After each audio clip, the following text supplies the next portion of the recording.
Alors, Fieu, qu'est-ce que tu fous? On y va ou quoi? Mais attends, je cherche la différence entre Dickeneck et Stouffer. Mais je crois pas que je vais trouver ça dans le Robert. Mais je connais peut-être quelqu'un qui va pouvoir nous aider. Georges Lebouc, bonjour. Bonjour à vous. C'est quoi la différence entre un Dickeneck et un Stouffer? Il n'y en a pas. Il y en a pas? Il n'y en a pas. Le Dickeneck, c'est celui qui a un gros cou, et le Stouffer, c'est celui qui se vante. Donc finalement, les deux sont des vantards, donc ce sont des Français. Vous êtes linguiste? Oui. Monsieur fait des dictionnaires. Pourquoi est-ce qu'on est à Saint-Josse? Eh bien, c'est une question que je pourrais vous retourner parce que nous nous sommes fixés rendez-vous ici, mais je n'ai aucune idée. Peut-être parce que nous sommes devant une friture. Non, c'est pas parce qu'on est devant une friture, c'est parce qu'on va voir un ami à vous et il habite à Saint-Josse. C'est vrai. Mais c'est intéressant d'être devant une friture parce que nous disions friture maintenant, par snobisme français, nous disons une friterie, mais entre Bruxellois, on dit frite-cotte. Bonjour Josque. Salut Josque. Bonjour, Dominique Donnier. Dominique Donnier ou Josque Malbec. Ouais, c'est ce que j'allais dire. Quand je fais des ivres de race, c'est Josque Malbec. Vous êtes un fabelschrijver. Un fabelschrijver, exactement. Oui. Quelqu'un qui écrit des fables. Des fables en bruxellois. La vie est un moulin sur la foire du Midi, où chacun est certain que la floche est pour lui.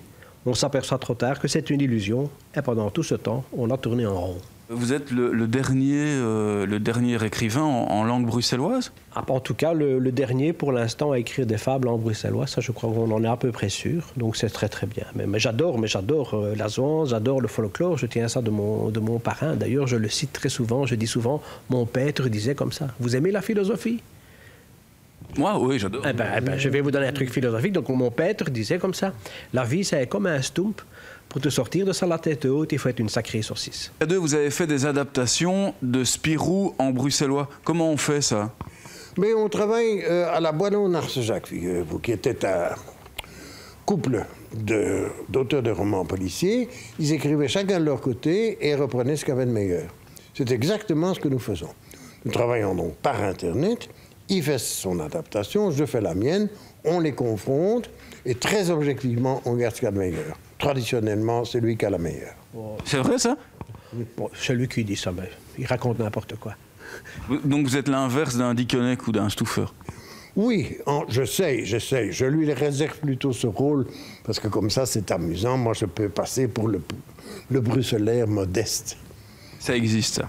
Oh, très peu, mais enfin, il y en a. Bon, ça y est, Tige, ça tourne? Ouais, on peut y aller? Vous avez ici des ouvrages en bruxellois? Ah oui, naturellement, hein, des classiques, bien sûr, ici. Est-ce que vous avez par hasard le dictionnaire de Georges? Ah, évidemment, hein, c'est une référence, bien sûr. Le bruxellois, c'est une langue assez grivoise. Hein. Est-ce qu'on peut avoir quelques extraits, quelques petits mots un peu cocasses? J'en ai un sous la main, j'ai la série des buzz. Un buzz qui signifie bourse, donc vous imaginez tout de suite de quoi il s'agit. Alors par exemple, si vous en avez qui, comme celle de Chirac, battent un peu la breloque, ça s'appelle des ping-pong buzz. On est dans un endroit ici très important au Théâtre Royal des Galeries pour le bruxellois. Pourquoi? Mais tout simplement parce que le Théâtre des Galeries a l'exclusivité de deux des plus grandes pièces bruxelloises, à savoir Bossemans et Coppenol, qu'ils vont d'ailleurs interpréter cette saison-ci, et le mariage de Mademoiselle Beulemans, qui est le créateur du théâtre bruxellois. Avec vos façons de parler, de faire des manières, de... On dit que vous êtes un faiseur d'embarras, et on vous évite. Monsieur, je n'ai jamais remarqué cet ostracisme.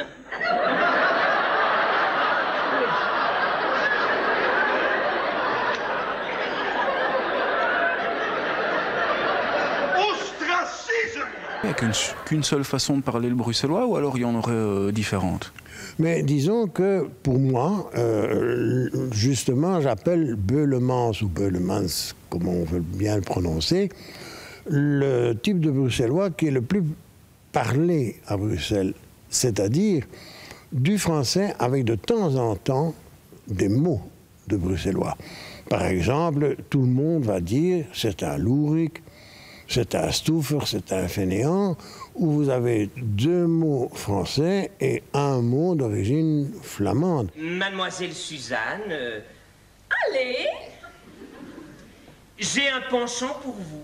Enfin, je veux dire, j'ai un penchant pour mademoiselle que je n'ai pas laissée à Paris.